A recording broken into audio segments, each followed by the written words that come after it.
Hello മക്കളെ, ഷമീം സാറാണ്. +1 അലോട്ട്മെൻറ്റുമായി ബന്ധപ്പെട്ട് കുറച്ച് ഡേറ്റുകളുടെ കാര്യത്തിൽ ഒരു ക്ലാരിഫിക്കേഷൻ തരാൻ വേണ്ടിയിട്ടാണ് ഷമീം സാർ വന്നിട്ടുള്ളത്. അപ്പോൾ എന്നാണ് നമ്മുടെ അലോട്ട്മെൻറ്റ് സ്റ്റാർട്ട് ചെയ്യുക, എപ്പോഴാണ് ഫസ്റ്റ് അലോട്ട്മെൻറ്റ് വരിക, എപ്പോഴാണ് സെക്കൻഡ് അലോട്ട്മെൻറ്റ് വരിക, എപ്പോഴാണ് സപ്ലിമെൻ്ററി അലോട്ട്മെൻറ്റ് വരിക, അതുപോലെ തന്നെ സ്പോർട്സ് കോട്ട, മാനേജ്മെൻറ്റ് കോട്ട, കമ്മ്യൂണിറ്റി കോട്ട, ഇങ്ങനെ ഒരുപാട് അലോട്ട്മെൻറ്റുകളുണ്ട് അല്ലേ. ഇതിൻ്റെയൊക്കെ കൃത്യമായിട്ടുള്ള ഡേറ്റുകളുടെ കാര്യത്തിൽ ഒരു തീരുമാനം അല്ലേ, അതാണ് ഷമീം സാർ പറഞ്ഞുതരാൻ വേണ്ടി പോകുന്നത്. അപ്പോൾ എല്ലാവരും എന്ത് ചെയ്യുക, മാക്സിമം ഫ്രണ്ട്സിന് എല്ലാവരും ഷെയർ ചെയ്ത് കൊടുക്കുക.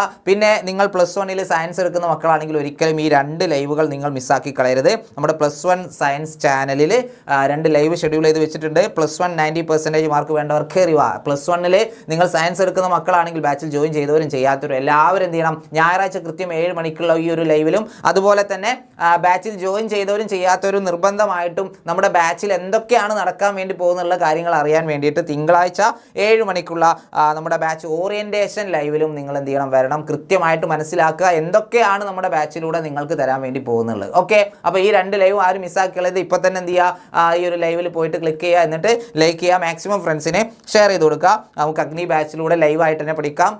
പിന്നെ റെക്കോർഡഡ് ക്ലാസ്സുകളും അതുപോലെ തന്നെ വർക്ക്ഷീറ്റുകളും മോഡൽ എക്സാംസും എല്ലാം നമ്മുടെ ബാച്ചിൻ്റെ പ്രത്യേകതയാണ്. കൊമേഴ്സിനും ബാച്ച് ഉണ്ട്, ജ്വാല ബാച്ചാണ്. താഴെ കാണുന്ന നമ്പറിൽ കോൺടാക്ട് ചെയ്തിട്ട് നമ്മുടെ ബാച്ചിൽ എത്രയും പെട്ടെന്ന് തന്നെ ജോയിൻ ചെയ്യുക. SLC പോലെയെല്ലാം ഒരു 4 മടങ്ങ് ഇരട്ടി നമുക്ക് പഠിക്കാറുണ്ട്. അപ്പോൾ ട്യൂഷൻ കൂടിയേ തീരൂ. ഏറ്റവും ബെസ്റ്റ് ചോയ്സ് എക്സാമിനർ ബാച്ചുകൾ തന്നെയാണ്. ഓക്കെ, അപ്പോൾ നമുക്ക് ഓരോ ഡേറ്റുകൾ അങ്ങനെ നോക്കാം. അപ്പോൾ മെയിൻലി നമുക്ക് ഏകജാലക പ്രവേശനം ഷെഡ്യൂൾ മെറിറ്റ് കോട്ട അല്ലേ, മെറിറ്റ് കോട്ട മുഖ്യഘട്ടം ആരംഭിക്കുന്നത് 14-ാം തീയതിയാണ്. 14-ാം തീയതി ഓൺലൈൻ അപേക്ഷ സമർപ്പിക്കുന്ന ഡേറ്റാണ്, അത് സ്റ്റാർട്ട് ചെയ്യുന്ന ഡേറ്റാണ്. അതിൻ്റെ ലാസ്റ്റ് ഡേറ്റ് എന്ന് പറയുന്നത് 20-ാം തീയതിയാണ്. 14-ാം തീയതി സ്റ്റാർട്ട് ചെയ്ത് 20-ാം തീയതി ആണ് അവസാനിക്കുക. അപ്പോൾ അതിന് മുൻപ് തന്നെ നിങ്ങൾ എന്ത് ചെയ്യണം, കംപ്ലീറ്റ് ചെയ്തിരിക്കണം. ഓക്കെ, ആകെ എത്ര ദിവസമേ ഉള്ളൂ, 14 മുതൽ 20 എന്ന് പറയുമ്പോൾ മാക്സിമം ഒരു വീക്ക്, 1 വീക്കാണുള്ളത്. ഈ 1 വീക്കിൽ ഈ പാസ്സായ എല്ലാ മക്കളും എന്ത് ചെയ്യണം, സ്വന്തമായിട്ടോ അക്ഷയ സെൻറ്ററുകളിലോ എന്ത് ചെയ്യണം, അപേക്ഷ സമർപ്പിച്ചിട്ടുണ്ടാവണം, ഓൺലൈനായിട്ട് അപ്ലൈ ചെയ്തിട്ടുണ്ടാവണം. ട്രയൽ അലോട്ട്മെൻറ്റ് 24-ാം തീയതി വരും. ഓക്കെ, 24-ാം തീയതി വരും. 24-ാം തീയതി വന്നു കഴിഞ്ഞാൽ നമുക്ക് എന്തെങ്കിലുമൊക്കെ തെറ്റുകളൊക്കെ ഉണ്ടെങ്കിൽ അതൊക്കെ തിരുത്താനുള്ളൊരു അവസരമാണ്. അത് കഴിഞ്ഞാൽ ആദ്യത്തെ ഫസ്റ്റ് അലോട്ട്മെൻറ്റ്, അതായത് മുഖ്യ അലോട്ട്മെൻറ്റ് അല്ലേ, ആദ്യത്തെ അലോട്ട്മെൻറ്റ് 2-ാം തീയതിയാണ് വരിക. അതായത് ജൂൺ 2-നാണ് എന്ത് ചെയ്യുക, നമ്മുടെ അലോട്ട്മെൻറ്റ് വരിക. ഈ സമയത്ത് നിങ്ങൾക്ക് വല്ല അഡ്മിഷനും കിട്ടിയിട്ട് അലോട്ട്മെൻറ്റ് കിട്ടിയിട്ടുണ്ടെങ്കിൽ നിങ്ങൾ തീർച്ചയായിട്ടും എന്ത് ചെയ്യണം, അവിടെ അഡ്മിഷൻ എടുത്തിട്ടുണ്ടാവണം. അത് താൽക്കാലികമായിട്ടോ സ്ഥിരമായിട്ടോ നിങ്ങൾ ചെയ്യണം. അത് കഴിഞ്ഞാൽ പിന്നെ മുഖ്യ അലോട്ട്മെൻറ്റ് അവസാനിക്കുന്നത് 17/6/2025-നാണ്. ക്ലാസ്സുകൾ 18-ാം തീയതി സ്റ്റാർട്ട് ചെയ്യുകയും ചെയ്യും. ഇനി സപ്ലിമെൻ്ററി ഘട്ടം. ഓക്കെ, 28/6/2025 മുതൽ 23/7/2025 വരെയാണ് സപ്ലിമെൻ്ററി ഘട്ടം ഉള്ളത്. അഡ്മിഷൻ അവസാനിപ്പിക്കാനുള്ള തീയതി 23/7/2025. ഓക്കെ, ഇനി സ്പോർട്സ് കോട്ടയുടെ കാര്യം പറയാം. ഓക്കെ, അപ്പോൾ ഇവിടെ ഫസ്റ്റ് അലോട്ട്മെൻറ്റ് വന്നു കഴിഞ്ഞാൽ പിന്നെ ഈ ഒരു സമയത്തിനുള്ളിൽ എന്ത് ചെയ്യും, അതായത് 23/7/2025 രണ്ടാമത്തെ അലോട്ട്മെൻ്റ് ഒക്കെ വരും, സപ്ലിമെൻ്ററി അലോട്ട്മെൻ്റ് ഒക്കെ വരും. അപ്പോൾ എല്ലാവർക്കും ഫസ്റ്റ് അലോട്ട്മെൻറ്റിൽ തന്നെ എന്ത് ചെയ്യട്ടെ, അഡ്മിഷൻ കിട്ടട്ടെ എന്ന് ആശംസിക്കുകയാണ്. ഇനി സ്പോർട്സ് കോട്ട സ്റ്റാർട്ട് ചെയ്യുന്നത് 23/5/2025 മുതൽ 28/5/2025 വരെ. അതിൻ്റെ സ്പോർട്സ് മികവ് രജിസ്ട്രേഷനും വെരിഫിക്കേഷനാണ്. അതായത് നമ്മുടെ ജില്ലാ സ്പോർട്സ് കൗൺസിലിൽ നിന്ന് നമ്മുടെ മാർക്ക്ഷീറ്റ് വാങ്ങേണ്ട ഒരു സമയമാണിത്. ഓക്കെ, നമ്മുടെ ഈ ഒരു സൈറ്റിലല്ല, hscap.kerala.gov.in എന്ന സൈറ്റിലൂടെ അല്ല, ഓരോ ജില്ലക്കും എന്തുണ്ട്, ജില്ലാ സ്പോർട്സ് കൗൺസിലുണ്ട്. നമ്മുടെ സർട്ടിഫിക്കറ്റുകൾ അവിടെ പോയിട്ട് വെരിഫൈ ചെയ്ത് മാർക്ക് ഷീറ്റ് നമ്മൾ വാങ്ങണം. അത് മെയിൽ ത്രൂ ചെയ്യാം, ഡയറക്റ്റായിട്ട് ചെയ്യാം. ഓരോ ജില്ലയിലും എങ്ങനെയാണെന്നുള്ളത് നിങ്ങൾ എന്ത് ചെയ്യണം, അന്വേഷിച്ചിട്ട് അത് മനസ്സിലാക്കിയെടുക്കണം. ഇനി ഓൺലൈൻ രജിസ്ട്രേഷൻ ആരംഭിക്കേണ്ടത് 24-ാം തീയതിയാണ്. അപേക്ഷ സമർപ്പിക്കേണ്ട അവസാന തീയതി 29-ാം തീയതിയാണ്. സ്പോർട്സ് കോട്ട മുഖ്യ ഘട്ട 1-ാം അലോട്ട്മെൻറ്റ് തീയതി 3/6/2025 ജൂൺ 3-നാണ് സ്പോർട്സ് കോട്ടയുടെ ഫസ്റ്റ് അലോട്ട്മെൻറ്റ് വരിക. അവസാന അലോട്ട്മെൻറ്റ് തീയതി 16/6/2025 ആയിരിക്കും. ഓക്കെ അല്ലേ?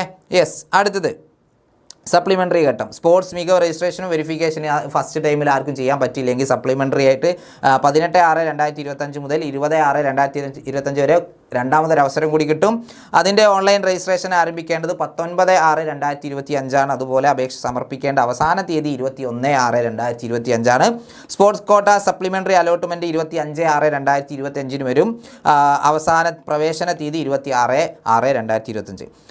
പ്രവേശനം പൂർത്തീകരിച്ച ശേഷം ഒഴിഞ്ഞു കിടക്കുന്ന സീറ്റുകൾ പൊതു മെറിറ്റ് സീറ്റായി പരിവർത്തനം ചെയ്ത് 1-ാം സപ്ലിമെൻ്ററി അലോട്ട്മെൻറ്റിനായുള്ള ഒഴിവിനോടൊപ്പം പ്രസിദ്ധീകരിക്കുന്നത്. അതായത് സ്പോർട്സ് കോട്ടയിൽ വല്ല സീറ്റുകളും ബാക്കിയുണ്ടെങ്കിൽ അതൊക്കെ ജനറൽ മെറിറ്റ് സീറ്റാക്കി മാറ്റുമെന്നാണ് പറയുന്നത്. പിന്നെ പ്രവേശന schedule community quota admission community quota അപേക്ഷകൾ വിതരണം ആരംഭിക്കുന്ന തീയതി 29/5/2025 എയ്ഡഡ് സ്കൂളുകളിലാണ് ഈ കമ്മ്യൂണിറ്റി കോട്ടകൾ ഉണ്ടാവുക. നിങ്ങൾ എയ്ഡഡ് സ്കൂളുകൾ പോയിട്ട് എത്ര സീറ്റ് ഉണ്ട് അങ്ങനെയുള്ള കാര്യങ്ങളൊക്കെ അന്വേഷിക്കുക. കമ്മ്യൂണിറ്റി ഡാറ്റ എൻട്രി ആരംഭിക്കുന്നത് 29/5/2025 ഡാറ്റ എൻട്രി പൂർത്തീകരിക്കേണ്ട തീയതി 5/6/2025. റാങ്ക് ലിസ്റ്റ് സെലക്ടഡ് ലിസ്റ്റ് പ്രസിദ്ധീകരിക്കുന്ന തീയതി 9/6/2025. അഡ്മിഷൻ ആരംഭിക്കുന്നത് 10/6/2025. അതിൻ്റെ സപ്ലിമെൻ്ററി ഘട്ടം എന്ന് പറയുന്നത് കമ്മ്യൂണിറ്റി കോട്ട അപേക്ഷകൾ വിതരണം ആരംഭിക്കുന്നത് 18/6/2025. കമ്മ്യൂണിറ്റി ഡാറ്റ എൻട്രി ആരംഭിക്കുന്ന തീയതി 18/6/2025. കമ്മ്യൂണിറ്റി ഡാറ്റ എൻട്രി പൂർത്തീകരിക്കേണ്ട തീയതി 20/6/2025. റാങ്ക് ലിസ്റ്റ് സെലക്ടഡ് ലിസ്റ്റ് പ്രസിദ്ധീകരിക്കുന്ന തീയതി 23/6/2025. അഡ്മിഷൻ ആരംഭിക്കുന്നത് 23-ാം തീയതിയും പ്രവേശനം അവസാനിപ്പിക്കേണ്ടത് 27/6/2025. അതിനുശേഷം ഒഴിഞ്ഞു കിടക്കുന്നത് എന്ത് ചെയ്യും? ഇതേപോലെ പൊതു മെറിറ്റ് സീറ്റായിട്ട് പരിവർത്തനം ചെയ്യും. ഓക്കെ അല്ലേ? ഇനി അടുത്തത് ലാസ്റ്റ് നമ്മുടെ മാനേജ്മെൻറ്റ് കോട്ട. പ്രവേശനം ആരംഭിക്കുന്നത് 10/6/2025 മുതലായിരിക്കും. പ്രവേശനം അവസാനിപ്പിക്കുന്നത് 17/6/2025 മുതലായിരിക്കും. പ്രവേശനം നൽകിയ വിദ്യാർത്ഥികളുടെ ഓൺലൈൻ രജിസ്ട്രേഷൻ 10/6/2025 മുതൽ 17/6/2025 വരെയാണ് നടത്തേണ്ടത്. സപ്ലിമെൻ്ററി ഘട്ടം 18/6/2025 തുടങ്ങിയിട്ട് 27/6/2025 എന്ത് ചെയ്യണം? അവസാനിപ്പിക്കണം. Okay, yes. അപ്പോൾ ഇതൊക്കെയാണ് നമ്മുടെ അഡ്മിഷനുമായി ബന്ധപ്പെട്ടുള്ള ഡേറ്റുകൾ. അപ്പോൾ കൃത്യമായിട്ട് ഓർത്തു വെക്കുക. 14/5/2025 നമ്മുടെ എന്താ പറയുക ജനറൽ മെറിറ്റ് കോട്ട ഏകജാല പ്രവേശനം ആരംഭിക്കുകയാണ്. അപ്പോൾ 20-ാം തീയതി വരെ സമയമുള്ളൂ. അതിന് മുമ്പിൽ നിങ്ങൾ തീർച്ചയായിട്ടും എന്ത് ചെയ്യണം? നമ്മുടെ അലോട്ട്മെൻറ്റ് പ്രോസസ്സ് പൂർത്തീകരിച്ചിട്ടുണ്ടാവണം. അതിനുശേഷം ട്രയൽ അലോട്ട്മെൻറ്റ് വരും, പിന്നെ ഫസ്റ്റ് അലോട്ട്മെൻറ്റ് വരും, സെക്കൻഡ് അലോട്ട്മെൻറ്റ് വരും, സപ്ലിമെൻ്ററി അലോട്ട്മെൻറ്റ് വരും. അതൊക്കെ വെയിറ്റ് ചെയ്യുക. എല്ലാവർക്കും ഇഷ്ടം പോലെ സീറ്റ് ഉണ്ട്, അവൈലബിൾ ആണ്. ഫസ്റ്റ് അലോട്ട്മെൻറ്റിൽ സീറ്റ് കിട്ടിയില്ല എന്ന് കരുതി ആരും നിരാശപ്പെടേണ്ട കാര്യമില്ല. എല്ലാവർക്കും സീറ്റ് അവൈലബിൾ ആണ്. ഒരുപാട് സീറ്റുകൾ എന്ത് ചെയ്തിട്ടുണ്ട്? വർദ്ധിപ്പിച്ചിട്ടുണ്ട്, ബാച്ചുകൾ വർദ്ധിപ്പിച്ചിട്ടുണ്ട്. അപ്പോൾ എല്ലാവർക്കും ഓൾ ദി ബെസ്റ്റ്. അപ്പോൾ അടുത്ത വീഡിയോ ആയിട്ട് കാണാം. അതുവരെ ടാറ്റ, ബൈ ബൈ.